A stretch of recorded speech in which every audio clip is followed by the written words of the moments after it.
I went down to Cincinnati earlier today for our priesthood ordination. We had 2 men ordained to serve as priests for the Archdiocese of Cincinnati. And it was great to support our newly ordained priests and to celebrate with them.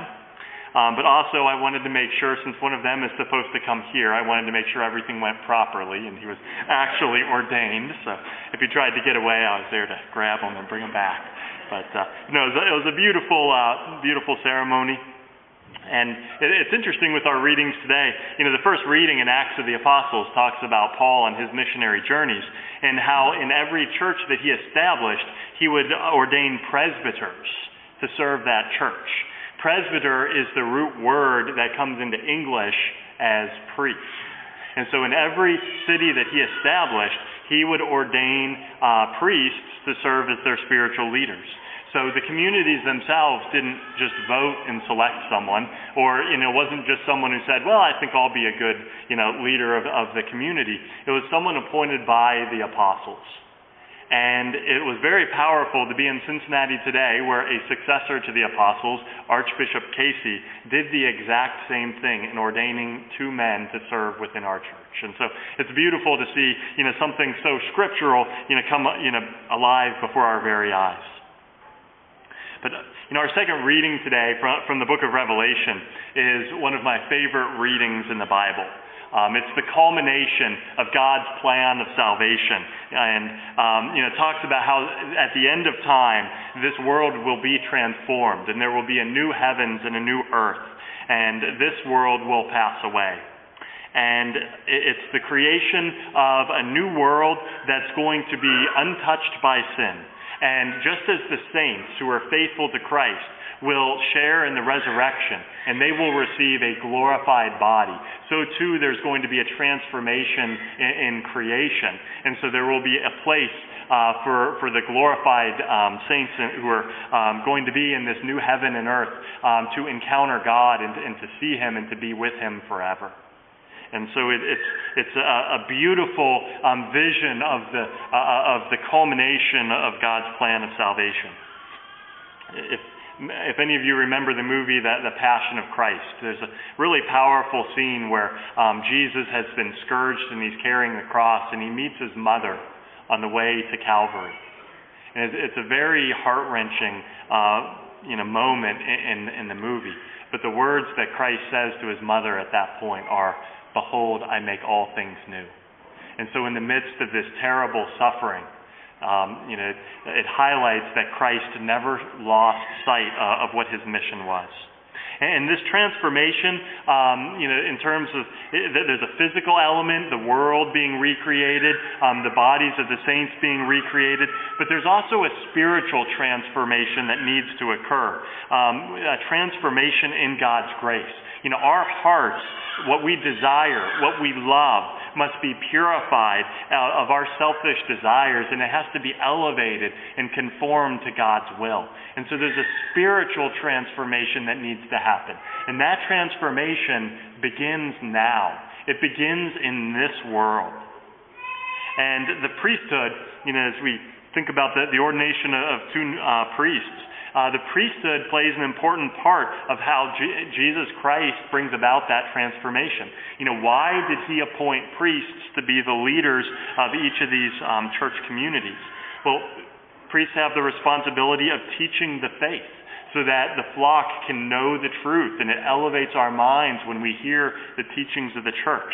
And priests are also supposed to witness what it means to be a disciple of Jesus Christ, and how to embrace suffering, but to do so joyfully.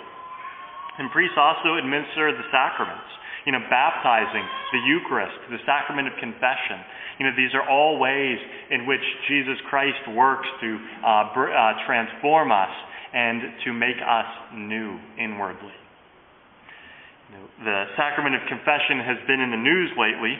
I'm sure many of you have seen headlines about a law that was passed in Washington State, which supposedly requires priests to report people to law enforcement if they hear certain things in confession that makes them suspect certain crimes like abuse or neglect. And on the surface, some people might say, well, that sounds like a really good thing to do. But if we look at it from a different perspective, first of all, priests are never going to follow this, because the seal of confession is absolutely sacred. People need to know that when they go to the sacrament of confession, which is an encounter not just with the priest, but with Jesus Christ working through the priest, a person is confessing their sins to Jesus Christ, the supreme authority, the King of Kings. And it's in the sacrament of confession that they receive the mercy of Jesus Christ. And the sacrament of confession is sacred. And so if people knew that the priest was going to turn right around and tell people what's said in confession, then they wouldn't go to the sacrament. And so people need to have confidence that they can come before Jesus Christ and confess to him and receive forgiveness. Now, would this law, actually help anything? Well, if priests are going to say what happens in confession, people are going to stop going to confession. So it's not really going to prevent any cases of abuse or neglect. It's just going to prevent people from going to confession. And if people aren't going to confession, what is it that happens in confession? Well, confession is a place where people repent of their sins, where they recognize the things that they have done in their life that are opposed to God's will. And they come before him with contrition and sorrow and a firm commitment never to commit those sins again. And through an outpouring of grace, Jesus Christ makes their soul new. He transforms and elevates and purifies their soul. And so, so confession in a very powerful way is where Christ makes us new. And to separate people from that would have a lot of very bad effects. First of all, many people would lose their salvation, because for mortal sins committed after baptism, we need the sacrament of confession. That's necessary for our salvation. And so we don't want to keep people away from salvation. But if we as a society want to stop sin, then we should encourage as many people as possible to go to confession. We shouldn't prevent them from going to confession.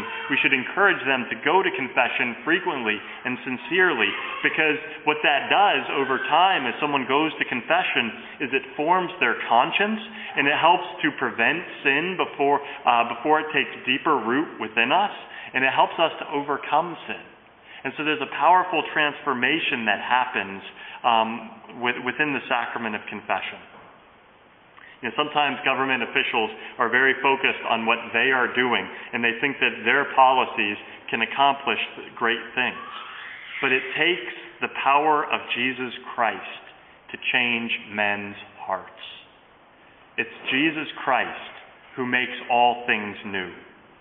And laws can be helpful if they align with the common good.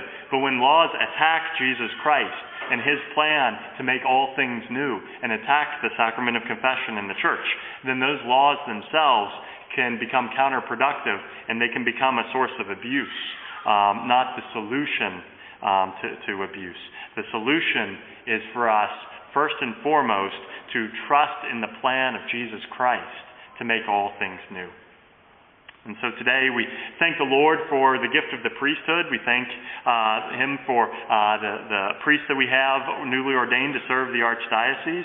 And we put our faith first and foremost in Jesus Christ's plan of salvation, in his church and his teachings and the sacraments that he instituted. And we allow those things to draw us more deeply into his own life and to make all things new, to make our hearts new, as we await one day our joyful hope of the coming of the new heavens and the new earth.